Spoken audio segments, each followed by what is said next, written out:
Hi there everyone, it's Ree from Lilly Pilly Patch. I haven't made a video in a very long time, and that's because we've been simply enjoying life. Back to work, back to kinder, going out and doing things, making the most of being able to actually leave our home in case things change.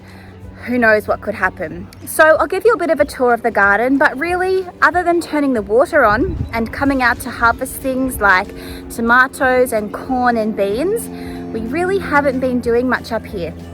And we're actually heading into that transition period where we need to decide what needs to come out.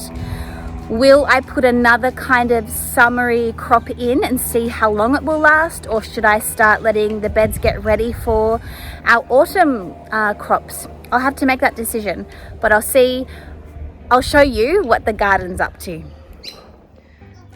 So we're starting here at the zucchini pumpkin patch, and you can see mildew has really set in. We've got lots of our little friends, the lady beetles, coming to say hello, which is awesome. And oh my gosh, look at that giant zucchini down there. Didn't even know that was there. Oh, yes. Hello there. I'm making a video. Are you having your food in your cafe? Great.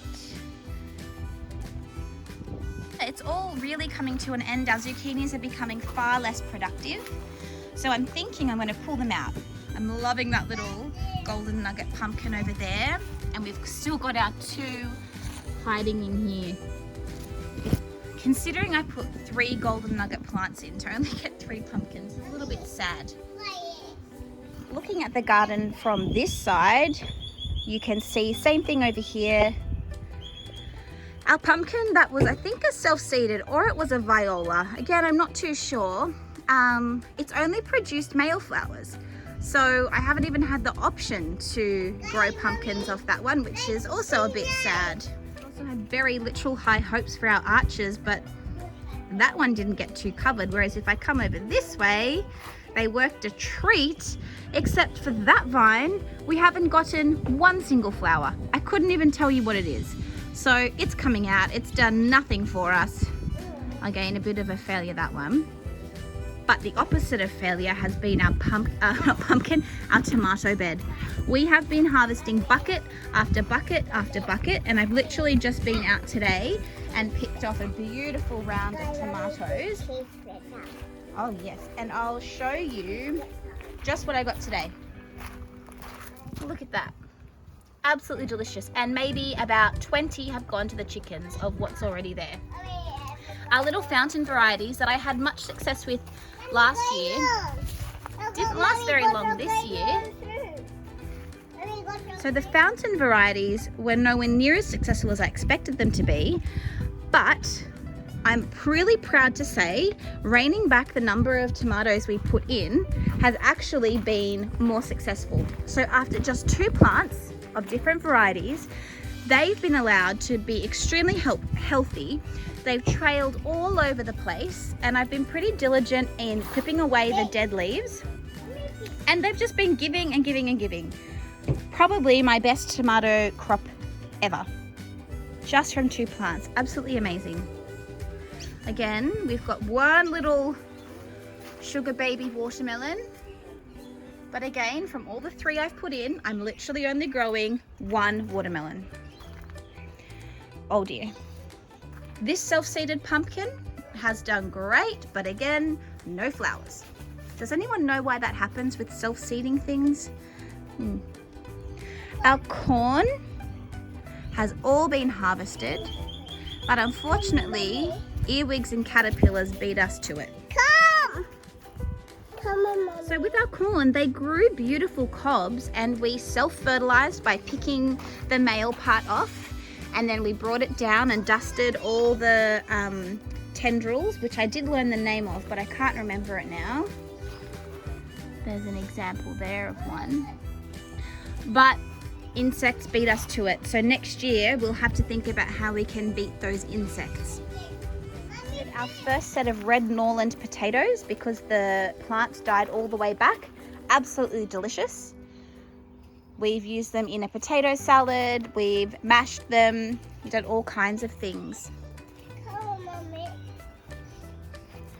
everything's getting a little bit overgrown now, and our beans have pretty much stopped producing. We did get some kind of insect or grub that was literally just cutting things off all the new shoots, so we perhaps didn't get as many as we would have liked.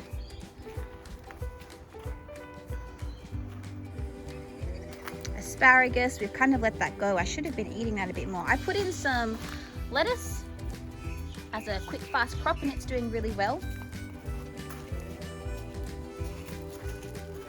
But now I need to make the decision of what needs to come out, what do I leave for a bit longer, and then what am I going to put back in. You may remember a few videos back, I put in some water spinach seedlings that I'd grown from seed, and they've actually started to do really well. I put them in a pot that holds a reservoir of water at the bottom because I did read they like dampness, being called water spinach, I suppose. So I'll look forward to trying some of that soon. A while ago I put some amaranth seedlings in here that just really weren't doing very well, and look, they've survived, which I think is so awesome. Can't wait to see. Whoa, I've got a child on me.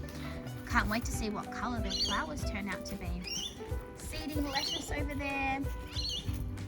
A few little strawberries hiding in here. The dahlias are still doing quite well. They need a bit of a tidy up, but they've still got beautiful blooms. Even though this pumpkin vine hasn't done what I've wanted it to do, it's provided a beautiful little shady spot in my greenhouse. And it's kept it cooler than usual, which is so nice. And I can be in here and see it poking through. And there's one that's trailed all along the back, providing some relief from hot summer sun. I can't complain about that. I can fill you in a little bit on our duck saga. So a lot of videos back, 10 little babies hatched, and we managed to get 7 and mum to these pretty much full-size grown ducks. And mum had been hanging around with all 7 for a long time, but last week I think she decided it was time for her to go. They have not been displaying much ability to fly because they've really had no reason to in such a safe backyard. And then we noticed mum came back with dad, and we hadn't seen dad in a really, really long time. And he actually got into the water and was giving them all the G up, trying to get them to fly, and they just wouldn't. So mum and dad have now gone. We haven't seen them for about a week. We found one duckling, I suppose they're not ducklings anymore, on our front porch, adventuring. And today there are only 4 in the pool. We found 3 have hopefully flown over this back fence, and they're in the neighbour's backyard. And I think the one that had been adventuring out the front has gone. We've been doing flight training every day. We give them a little bit of food so they come out of the water, and then kindly we chase them around the backyard and they flap, flap, flap. And every day they're able to fly a little bit further off the ground. So we're training them in the hope that they're going to leave our pool and go and find their way in the world. But I would be lying if I didn't say we will miss them.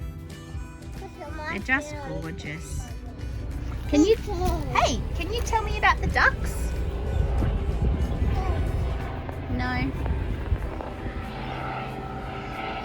They've got all their flight feathers now, which we were waiting for before. We didn't want to push them to fly if they literally couldn't yet, but they've definitely got all their flight feathers. And we will gradually, I think, get a pool cover and start covering up their water source so they really are forced to go flying and find their new place to live. But very kindly, of course. We're also aware that there isn't a great deal of food for them here, so we do put out a little bit of duck food just to make sure they stay healthy and strong, because if they're not healthy and strong, they'll never be able to fly and move off into the world. So we're trying to be good duck parents and slowly and steadily get them ready. We've got beautiful Welsh summer Nutsia down here. She's pumping out an egg a day. She's just such a little trooper. Very proud of Nutsia. And Callie, our large Australorp, has gone broody, and we've been trying to break her out of it by getting her out every morning, but she is stubborn. And little Ophelia, who's a blue Australorp, has followed in Callie's lead, and they're both now brooding in the chicken house. We've read it only lasts 21 days, so we haven't been able to break it out of them, so I guess we just need to embrace it now. They've got some of those tomatoes for a treat, and they're in there sitting on their imaginary eggs. Oh look, we've got some guavas coming. Delicious. Lots of lemons on our lemon tree. I think the chicken poo is giving them a little bit of a boost.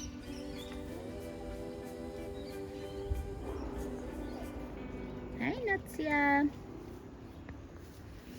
She's probably our least tame chicken. She doesn't really like us that much, but she knows we bring the food. That's the garden update for today at Lilly Pilly Patch. Let's see what I get up to over the next few weeks, and I'll update you when something's happened. Bye!